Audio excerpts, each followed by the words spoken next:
Les Miserables. Volume 3. Marius. Book 3rd. The Grandfather and the Grandson. By Victor Hugo. Narrated by Peter Silverleaf. Chapter 1. An Ancient Salon. When Monsieur Gillenormand lived in the Rue Servandoni, he had frequented many very good and very aristocratic salons. Although a bourgeois, Monsieur Gillenormand was received in society.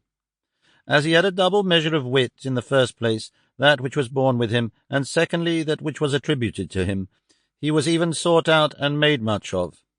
He never went anywhere except on condition of being the chief person there. There are people who will have influence at any price, and who will have other people busy themselves over them. When they cannot be oracles, they turn wags. Monsieur Gillenormand was not of this nature. His domination in the royalist salons which he frequented cost his self-respect nothing.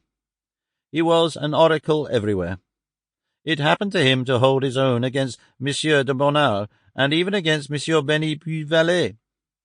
About 1817 he invariably passed 2 afternoons a week in a house in his own neighbourhood in the Rue Férou, with Madame la Baronne de T., a worthy and respectable person whose husband had been ambassador of France to Berlin under Louis XVI, Baron de T., who, during his lifetime, had gone very passionately into ecstasies and magnetic visions, had died bankrupt during the emigration, leaving as his entire fortune some very curious memoirs about Mesmer and his tub in 10 manuscript volumes, bound in red morocco and gilded on the edges. Madame de T. had not published the memoirs out of pride, and maintained herself on a meagre income which had survived no one knew how. Madame de T. lived far from the court, a very mixed society, as she said, in a noble isolation, proud and poor. A few friends assembled twice a week about her widowed hearth, and these continued a purely royalist salon. They sipped tea there, and uttered groans or cries of horror at the century, the Charter, the Bonapartists, the prostitution of the blue ribbon, or the Jacobinism of Louis XVIII, according as the wind veered towards elegy or dithyrambs, and they spoke in low tones of the hopes which were presented by Monsieur, afterwards Charles X.